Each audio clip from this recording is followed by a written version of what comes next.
Say, have you ever wondered what it might have been like if you joined the fandom earlier? I myself got started just as Season 2 began airing, but sometimes I wonder what it might have been like if I had been reviewing from the very first episode.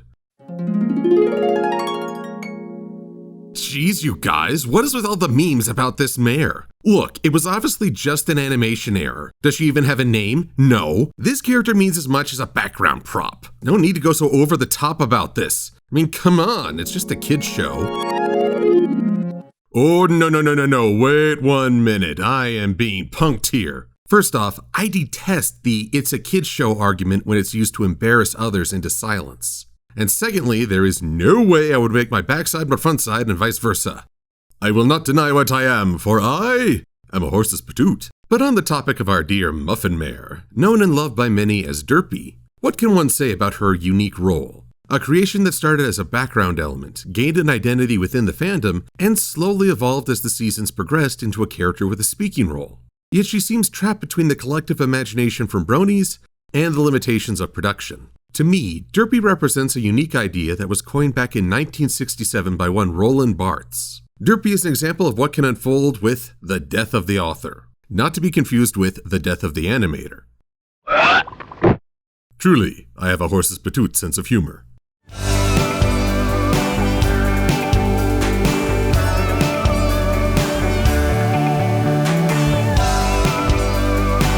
So before we get into talking about our bubbly bud, I need to open with a short story about this guy, Isaac Asimov.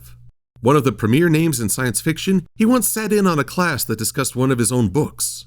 After said class ended, Asimov introduced himself to the teacher and complimented the presentation, but said that the lesson wasn't what Asimov had intended. To which the teacher replied, "Just because you wrote it, what makes you think you have the slightest idea what it's about?" Let me phrase it another way. We bronies are often quick to invoke Lauren Faust's goals and vision for the show. From the number of alicorns that should exist to the omnipresent threat of the ever-free forest, we love to quote her when arguing the show's direction. But where was she in this grand design?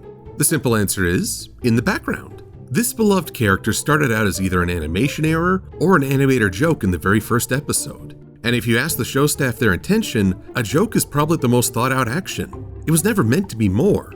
In fact, this pony would make appearances throughout Season 1 with her eyes aligned, and the only thing of note was that her mouth moved at the same time some ponies said. It wouldn't be until feeling peaky keen that Derpy would return to her cross-eyed ways and actually do something prominent, that being the delivery of Looney Tunes-esque pain. You're overreacting!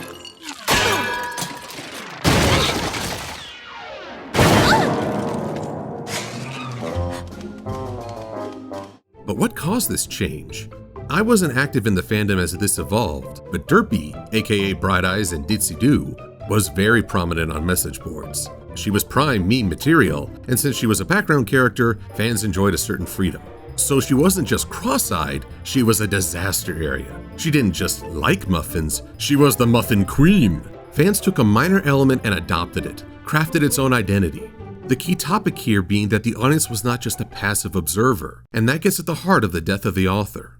Barthes put forth the idea that contemporary culture puts way too much emphasis on the author's identity. The author is a modern figure, produced no doubt by our society insofar as, at the end of the Middle Ages, with English empiricism, French rationalism, and the personal faith of the Reformation, it discovered the prestige of the individual, or, to put it more nobly, of the human person. Hence, it is logical that with regard to literature, it should be positivism, resume and the result of capitalist ideology, which has accorded the greater importance of the author's person. Yeah. I read that and even I'm trying to decipher what it means. I don't have Barthes' education, but some searching on YouTube for explanation videos and some rereads helped clarify. Once upon a time, stories were retold or performed by mediating figures. Shaman, wise men, speakers, bards, performers, and so forth. The individual's talent for performing could be critiqued, but the story lay beyond reproach. The proliferation of writing and a shift towards individualism changed that. Now suddenly people could craft their own stories, and in doing so their own identity became known alongside their works. I can't speak for other fans, but I didn't really know Lauren Faust's name before MLP, and I certainly wouldn't know names like J.K. Rowling, George R.R. Martin, or J.R.R. Tolkien if I hadn't taken an interest in their works. But now it's all seemingly synonymous. Barthes argued that the intertwined identity was a mistake. that when consuming a media source, not just writing but also music, movies, and television, the power of interpretation does not rest with the author. The author has become irrelevant, but that lacks a certain academic punch, so it's cooler to say that the author is dead. See, right there, that's me trying to guess Bart's intent based on word choice. That's me going against the death of the author idea, and he had plenty to say about critics as well. More on that in a sec. But what must that have been like for the show staff to see this character gain so much attention and have that energy translate into comics and memes? Fans started to craft a whole family for her, including being a companion to Dr. Hooves. Someone must have taken note because after feeling Pinky keen, Derpy began to appear more as her cross-eyed self in the background, and in Season 2 the staff went all out. Derpy wasn't just part of the background, she was the prize. She was the Where's Waldo of My Little Pony, and as such it was fun to see where she'd pop up. That was until the last roundup, when the death of the author showed that not all reactions are positive. Oh, it seemed great at first. Not only did Rainbow Dash address her by name, but Derpy had a speaking role. I just don't know what went wrong. And oh, how the fans rejoiced. Here was a solid acknowledgement. A nod from the staff to the people who had helped build an audience. Things seemed great until the detractors wrote in. Derp is not a term that I heard during my childhood. I'm thinking that many, like myself, first heard the term on South Park, probably not the best introduction. Oh, Derp! But some groups claim that it's used to harass people with Down syndrome. As such, many saw the crossed eyes, the deep voice, and the continued clumsiness and interpreted it as an attack or mockery.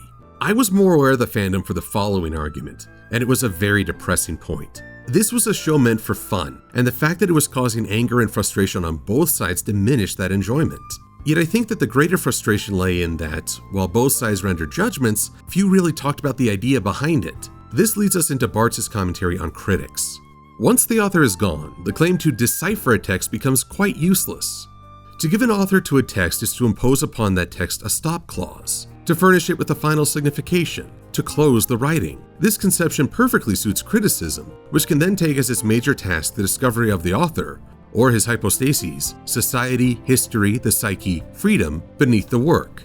Once the author is discovered, the text is explained. The critic is conquered. Hence it is scarcely surprising not only that, historically, the reign of the author should also have been that of the critic, but that criticism, even new criticism, should be overthrown along with the author. To put it another way, we excel at critiquing individuals, but we rarely take the time to discuss ideas.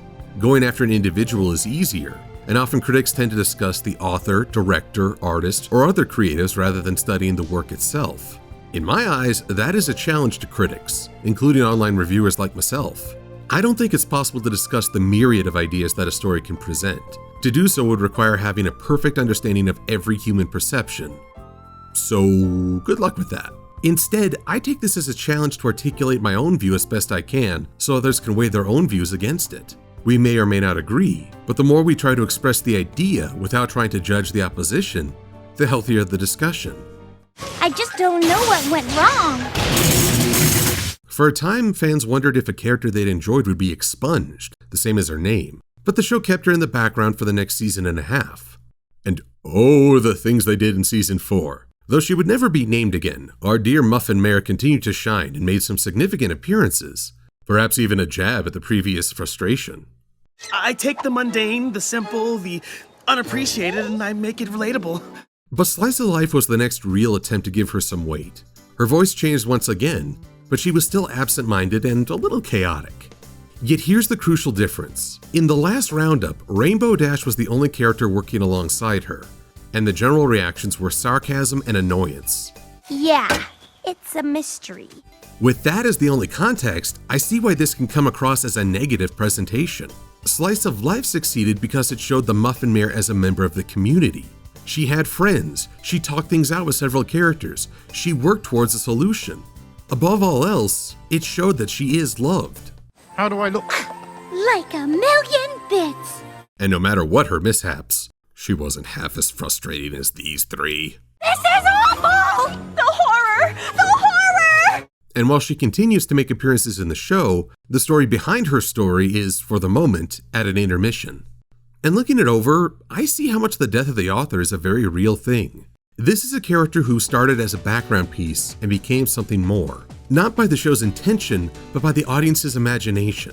That is the heart of the death of the author. The power to create meaning and form new ideas as a result rests with the audience. Now I hear you say, Silver, you pugnacious peregrine. You've been mentioning the author's intention throughout this video. So doesn't that already prove that the death of the author isn't true? Well, I think it means that this theory needs clarification. Much of Bartz's argument is to render the author irrelevant and address the story as its own standalone entity. Yet when I look over this character's history, I see a story behind the story. Going by the death of the author idea, this study of how audiences react to a work of fiction is its own entity. One can study this without taking a direct interest in My Little Pony itself, and one can be a fan of the show without caring a bit for the mechanics behind it. That is the freedom of the audience. And I've decided that I think very highly of you, O Muffin Mare. You represent the creative spirit of the audience and how it can shape even the work that inspired it. And while sometimes that means causing a wound, that too can open the door for discussion and understanding if we're willing to address the idea. At the end of the day, I hold to my view that this show is about acceptance and friendship, quirks and strengths, and an open mind. That's why I'm a fan. I'm Silver-Quill. Thanks for watching.